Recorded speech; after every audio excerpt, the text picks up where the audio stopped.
and its impact on national security. Julian Smith. Thank you, Mr. Chairman. Today's debate is about The Guardian's impact on national security. In the wake of the stolen Snowden files on America's National Security Agency, it is right and proper that Parliament, both the House in general and select committees in particular, are debating both the balance between national security and freedom of the press, and also limits to and oversight of the power of our intelligence services. But this debate focuses on a narrower and darker issue. It focuses on the responsibility of the editors of The Guardian for stepping beyond any reasonable definition of journalism into copying, trafficking and distributing files on British intelligence and GCHQ. Information which not only endangers our national security, but also may identify personnel currently working in our intelligence services, risking their lives and those of their families. Mr. Chairman, in August this year, the Brazilian... if you give me a little time to develop my speech. Mr. Chairman, in August this year, the Brazilian citizen David Miranda was stopped at Heathrow Airport under Schedule 7 of the Terrorism Act 2000. Initially, The Guardian claimed he was being targeted merely because he was the partner of Glenn Greenwald, the Guardian reporter writing about the leaks.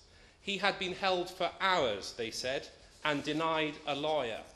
But within hours, this story had unravelled. When challenged, the paper first added to its story that it had paid for Mr. Miranda's flights. However, they didn't note in their story that this correction had been made. Later that night, after all the print deadlines had passed, The Guardian admitted Mr. Miranda had been offered a lawyer and had refused one, and that they had known this all along, yet allowed their false account to stand. Following the Heathrow stop, a judge ruled that police were entitled to copy and analyse these documents and files carried by Mr. Miranda that were in the national security interest. There is to be a court case relating to the detention later this month and whether or not the Act was used appropriately, and this issue will, of course, be for the courts to determine. Oliver Robbins, Deputy National Security Advisor to the Cabinet Office and Security Advisor to the Prime Minister, has described in a witness statement to the court case on Miranda the direct threat to the life of government employees posed by the documents held and communicated by The Guardian, together with the grave threat to UK national security should they be released. In his statement, he lays out the careful, proportionate steps that Her Majesty's government has made to engage with the newspaper and to agree protocols for future reporting via direct communication or the Defence Advisory Notice system. Having done this, the next step was to secure the documents and data, as there was a real fear that terrorists would now seek to access that information by targeting The Guardian. And David Davis. But if he really is concerned about risks to British security, is he not concerned about the fact that UK government secrets are accessible to hundreds of thousands of US government employees? And perhaps that is why Mr. Edward Snowden, a 29-year-old contract employee of 3 months standing, was able to access GCHQ files from Hawaii. I do agree. It was a very odd situation that the NSA placed itself in. Having done this, the next step was to secure the documents and data, as there was a real fear that terrorists would now seek to access that information by targeting The Guardian, and that the government had no confidence in the paper being able to protect the information they held. Mr. Chairman, unfortunately the government were not the only people making this assessment. The WikiLeaks hacker Jacob Appelbaum, who has worked with Glenn Greenwald, has tweeted repeatedly about the non-existent security under which Guardian editors held these files. Last week, he pointed out that laser microphones are routinely used as listening devices through Windows, and The Guardian's so-called secure room had floor-to-ceiling windows ideal for such remote listening by any foreign power or terror cell interested. On October 3rd, he tweeted, "I've seen the horrible operational security at The Guardian over the last 3 years. It makes the New York Times look solid," and scoffed, "They shipped top-secret documents by FedEx." Hackers have heavily implied on social media that they can access The Guardian US files. I will give way. I'm honourable friend for giving way. I understand the points he's making, He's very thoughtful on these issues, and so I'm heeding very carefully what he's saying. There's one issue here which I've never understood. For all of the scaremongering about national security, if either Mr. Miranda or The Guardian have impaired national security in any tangible way, why has no one been charged? I think if you look at the witness documents for the court case, you will see that charge may be likely, but I don't think it's appropriate to comment in this place.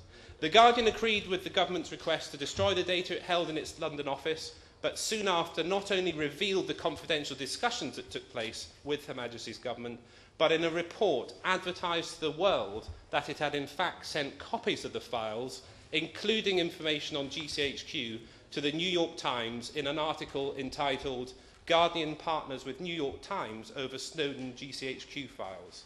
In their various discussions with government during August, the Guardian had not revealed that it had made copies and sent them overseas. Today's debate, Mr. Chairman, is not an argument to muzzle the press. As Oliver Robbins is at pains to point out in his witness statements, there has been significant sensitivity to the fact that the Guardian is a newspaper. Like my honourable friend for Grantham and Stamford, I am deeply uncomfortable with the fact that a left-of-centre axis is driving us towards press regulation. Newspapers should be free to report and be punished under existing laws if they do commit crimes. The Guardian was right to report in some way on the NS files, having received them.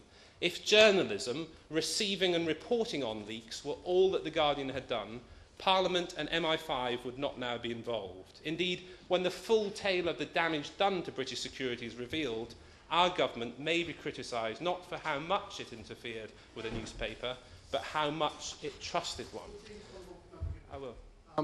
Would the honourable member agree that by the circuitous attack on The Guardian, where he's not saying he's attacking The Guardian's journalism, but the paper itself is under attack, and by mentioning press regulation in the same breath, he is in danger of being misinterpreted, potentially, as joining the war of the Mail and other people against The Guardian, all because of its pursuit of phone hacking? I hope by the end of my speech I will not be misinterpreted at all. Nor is it a debate against whistleblowing. Mr. Snowden revealed NSA spying that may have been out with the reach of Congress. You could argue this was whistleblowing. But as we know, he did not selectively take files on this matter. Rather, he stole tens of thousands of files on legitimate and necessary spying, including of allies like Britain. I won't at the moment. The Guardian has done no whistleblowing on GCHQ and exposed no illegality. Story after story in their paper has been forced to concede that they have found no evidence whatsoever that our intelligence forces have broken the law. Nor is it an attack on the politics of The Guardian. I enjoy the paper, Mr. Chairman. I'm a regular reader of certain sections, and I would be making exactly the same argument today, whether it was the Telegraph or the Times. Finally, it is not an attack on the campaign to take another look at the extent of intelligence gathering and the concerns raised by the NSA, WikiLeaks and other intelligence revelations. The role of Parliament's Intelligence Select Committee has only recently been strengthened, and I believe we have some of the best oversight in the world of our intelligence services. As a member of the Intelligence and Security Committee, may I leave the House in no doubt whatever that if I had done what The Guardian has done in relation to classified material that we see, I've no hesitation in saying that I would expect to be charged. My honourable friend mentioned the D-notice system. Does he know whether or not The Guardian used or was approached under the terms of the D-notice system? Julian Smith. To that point very shortly. I believe we have done some of the best oversight in the world of our intelligence services, judicial, ministerial, parliamentary, but we are right to keep testing, to keep questioning and to keep challenging. The intention today, Mr. Chairman, is to highlight where The Guardian has crossed the line between responsible journalism and seriously risking our national security and the lives of those who seek to protect us.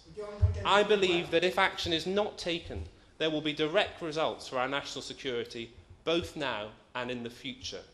I pay tribute to our ex-colleague, Louise Mensch, who has, through her blog, social media and columns, ensured that this major national security issue has been kept alive throughout.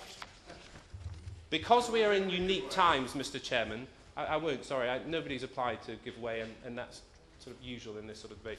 Because we are in unique times, Mr. Chairman, If somebody wished to make a speech in a half-hour debate, they would have to seek your permission and that of the Minister. But whether you allow intervention is completely up to you. And I'm not taking any more intervention. Because we are in unique times, Mr. Chairman, since 9/11, the intelligence game has changed. Thousands of people working from... An orchestrated campaign is being launched against The Guardian. Is trying to undermine that newspaper and trying to give the impression that newspaper is giving ammunition to the terrorists. That's totally false. And I would ask that the honourable gentleman gives way in the usual manner. As the honourable member knows, that wasn't a point of information, but a point was made. Julian Smith. Thousands of people working for British intelligence, GCHQ and other government bodies have worked tirelessly over these years to repress attacks, particularly after 7/7 in London. With technology changing a place, they have kept track and repelled many, many potential terrorist attacks. Think of where we were after 9/11 and where we are now. Still vulnerable, but with a much stronger awareness of the threats and much damage done to those who seek to hurt us. Mr. Chairman, I want to today pay tribute to all of those in our intelligence community who worked so hard and who have done so under pressure and bearing a great burden of responsibility. The fact that these women and men are unable to speak out is one of the reasons I have called this debate. It seems highly likely that The Guardian has risked our nation's security several times over. Firstly, in the detail that it has gone into in many of its reports, revealing the minutiae of programmes, showing PowerPoint images, laying out to those who seek to harm us in great detail the techniques we use to counter them. Reports in The Guardian earlier this summer go way beyond responsible journalism, giving away key details of UK intelligence strategy and operations. Take a look at the level of details in those reports in June, Mr. Chairman. Parading as public interest, it was in fact commercial interest. Yet it seemed they often published not only for commercial gain, but out of fear. Joseph Applebaum, angered that The Guardian's story on the Tor network was being held up, threatened to publish compromising emails between himself and the Guardian reporter James Ball. Days later, The Guardian published details of the GCHQ attempt to decrypt parts of the Tor network, which is used to trade child abuse images, hardcore drugs and arms. An intelligence detail which should have remained secret, said David Ormond, ex-head of GCHQ. In an online Q&A, The Guardian claimed that it checked with US authorities prior to each of its reports being published. This didn't happen in the UK prior to the government's intervention. Secondly, and more chillingly, The Guardian has taken detailed security files and information and sent them all over the world. US editor Janine Gibson boasted, "By far the hardest challenge has been the secure movement of materials. We've had to do a great deal of flying people around the world."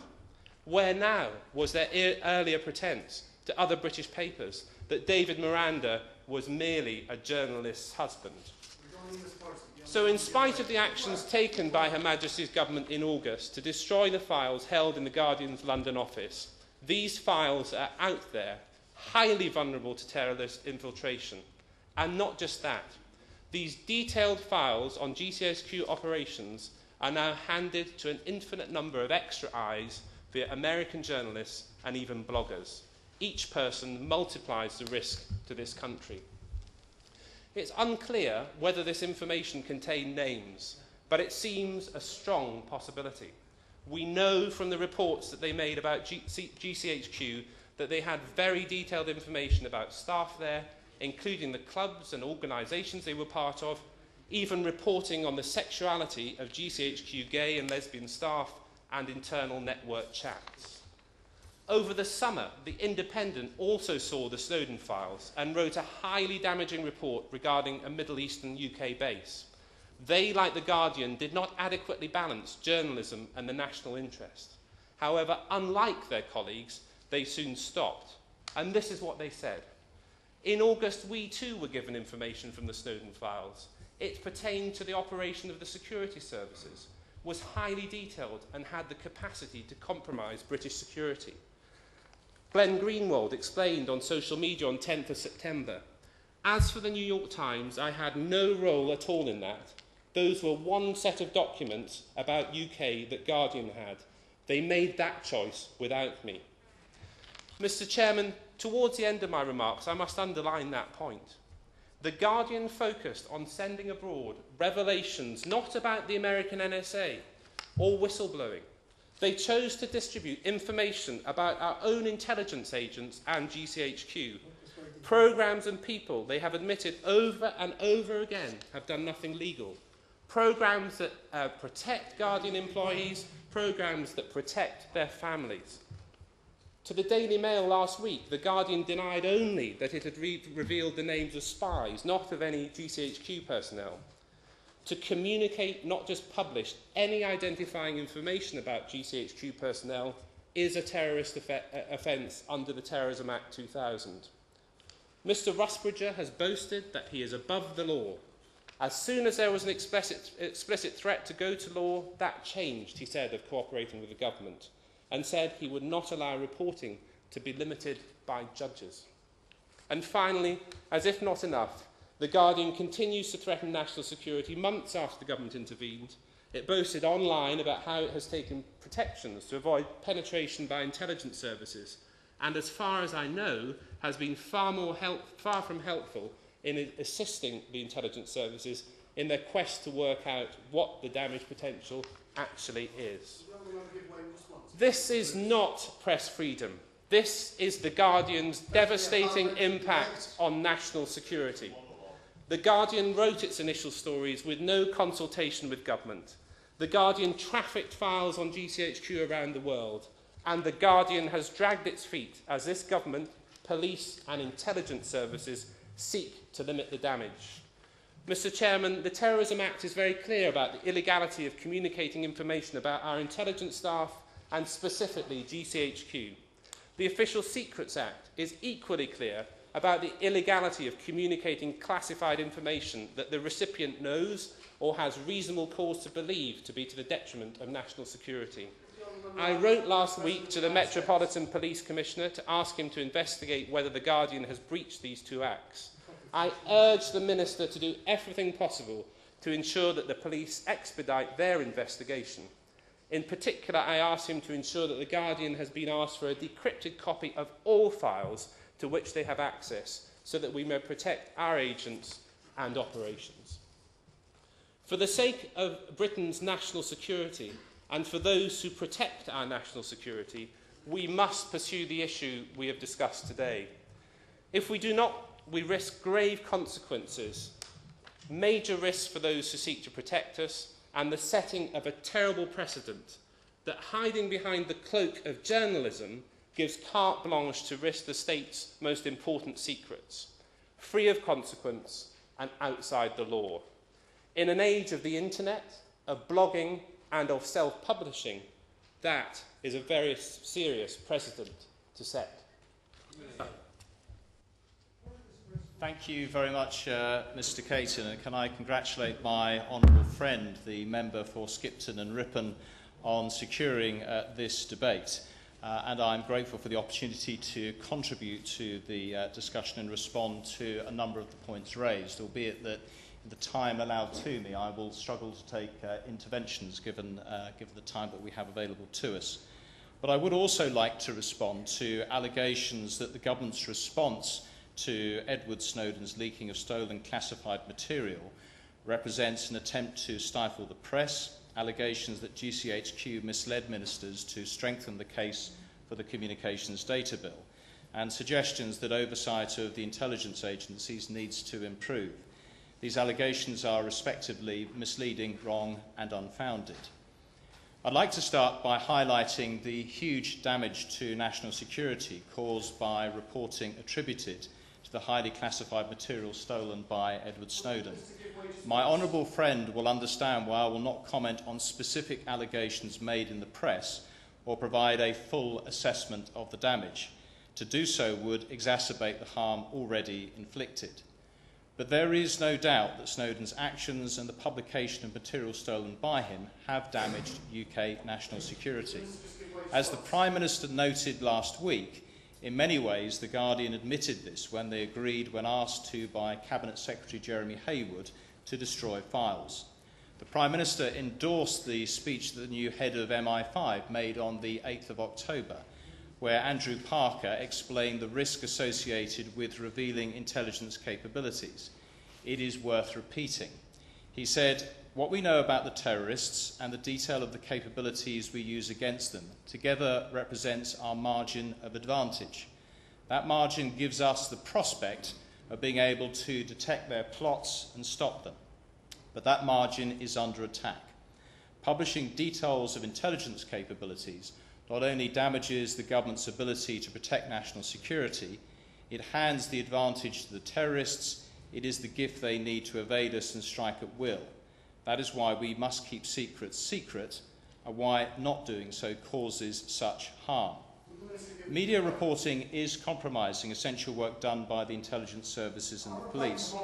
In his witness statement... Point of order. Give any guidance, and I do seek your guidance. I know that very often in these debates, half-an-hour debates, there's not a great deal of outside interest apart from the member and the minister speaking. But on such a controversial issue, whatever the rights and wrongs of the speech we just heard from the honourable member, wouldn't it be appropriate for the minister from time to time during his reply to give way? That is not a subject for me to rule on. As Mr. Winnick, you know, as a very experienced member, it is entirely in the gift of the speaker, the person who's speaking at the time, whether they give way. The minister has said he's got a limited amount of time and wants to make some progress. Minister. In his witness statement to the High Court in the judicial review of the police's decision... Point of order. Mr. Deputy Speaker, in your role as the guardian of the reputation of this debate, so far this debate has demeaned the reputation of Parliament, where we've had two speeches that are written and read and no attempt to engage us in a debate.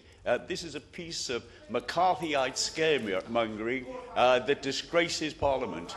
Order. It's exactly the same answer as I gave to Mr. Winnick. Minister. Thank you very much, Mr. Caton. In his witness statement to the High Court in the judicial review of the police's decision to stop David Miranda at Heathrow Airport in August, Deputy National Security Advisor Oliver Robbins also spoke of the damage caused by the disclosures. He noted that the material seized from Mr. Miranda is highly likely to describe techniques that have been crucial in life-saving counter-terrorist operations and other intelligence activities vital to UK national security, the compromise of which would do serious damage to national security and ultimately risk lives. Those releasing the material would do well to understand that the types of capability that they are writing about are the types of capabilities we have relied on in recent years to stop terrorist plots, disrupt organised crime and put cyber criminals, including those exploiting children or illegally proliferating arms, behind bars. Once an adversary knows if and how he can read their communications, they will change their behaviour. When it was revealed that the US could read Osama bin Laden's communications in the late 1990s, we didn't hear from him again until September 2001. I cannot go into more detail of the damage done and the future damage, but we do expect to lose coverage of some very dangerous individuals and groups. The threat remains very real, and only through the tireless efforts of the police and the intelligence agencies do we keep those who wish us harm at bay. If we are to do this, if we are to protect the British public, we need to be a step ahead of the terrorists and the criminals. Secret intelligence gives us that edge, regardless of whether you see Snowden as a whistleblower or traitor. Revealing our capabilities destroys it. I will give way to my right honourable friend.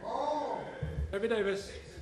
If this has been a serious assault on the security and integrity of Britain, that would be a criminal offence. So why has nobody been charged? Minister. Well, I'm very grateful for my honourable friend, because I think it is right to say that obviously it is not for ministers to direct the police or to arrest or investigate anyone. I think, as he will well understand, that would be completely inappropriate. It is for the police and the Crown Prosecution Service to determine if a crime has been committed and what action to take as a result. Given the ongoing police investigation following the stop of Mr Miranda at Heathrow, I think it would be inappropriate to comment further. Ultimately, it is for the police and the Crown Prosecution Service to assess the evidence before it. But I would like to briefly comment on the government's approach to the Guardian newspaper. The Guardian claimed to be holding highly classified government material and had made plain their intention to report it. Of course, we were concerned about such material being held insecurely, without any of the controls that would usually protect it. We were also concerned about the consequences of more of the material becoming public and the grave risk this would pose to operations, individuals and capabilities. This is why we asked the newspaper to return or destroy its files. And I appreciate and I respect the fact that journalists may spend significant time weighing up whether an issue is damaging national security or not, and genuinely believe they are doing the right thing. However, I respectfully say they are simply not in a position to make national security assessments. The government strongly supports a free press.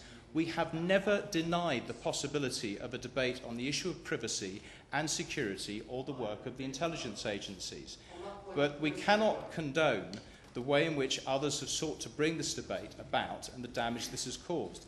Any leak of security material is serious. It can put lives of our agents at risk and give valuable information to terrorists and others that wish to do us harm.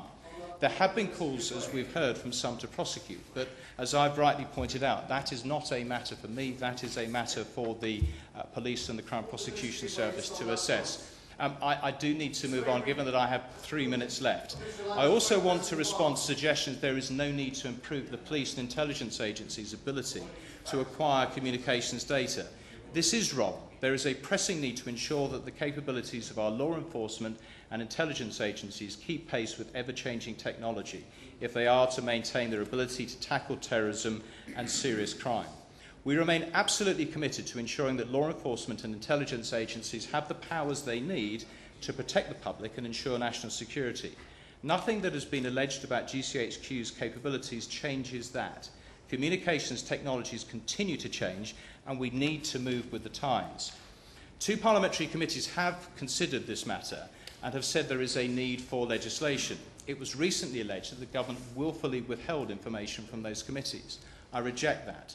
Honourable members will, I hope, have seen the letter published in The Guardian last week by my right honourable and learned friend, the member for Kensington, in which he explained that the Intelligence and Security Committee took full, detailed evidence from the intelligence agencies during their inquiry on the draft Communications Data Bill, as well as their recent inquiry into GCHQ's activities. The committee's report on the draft bill concluded there remained a need for legislation in this area. Honourable members will, I hope, agree there are essential advantages to be gained from intelligence gathering and staying one step ahead. Some have suggested the UK's intelligence agencies are somehow listening in to all of our phone calls and storing details of the contents of all of our private conversations. This is simply not true. They have neither the interest nor the capability. As has been confirmed by the European Court, the legal framework governing intelligence agencies' work is fully compatible with the European Convention on Human Rights. As my right honourable friend, the Foreign Secretary, rightly stated earlier this year, the UK system of political, parliamentary, independent and judicial oversight of the intelligence agencies represents one of the most robust and comprehensive systems of oversight anywhere in the world. The system works well. We should be proud of it. And honourable members will recall the Justice and Security Act of 2013, which we were debating only 9 months ago. The Act extended the remit of the ISC, strengthened its ability to provide robust oversight of the agencies, including of operational matters, made even clearer its independence from government and almost doubled its resources. As chairman, in an important debate like this, seek your guidance as to how parliamentarians can put on the record the words today of none other than President Obama, who, regarding some of these disclosures, has said some of these raise legitimate questions for our friends and allies about how these capabilities are employed. How could I put that on the record, Mr. Caden? The honourable member knows as well as I the various ways we can put things on the record in this House. Minister, what up? Order. Advise us how we can make the point that a lot of what appeared in The Guardian what has been the subject of this debate, has led, certainly in the United States, to a wide-ranging inquiry into intelligence gathering. And what The Guardian has published has certainly been in the national interest. Order. That isn't a point of order. In fact, time is up. Order, order. The sitting stands adjourned.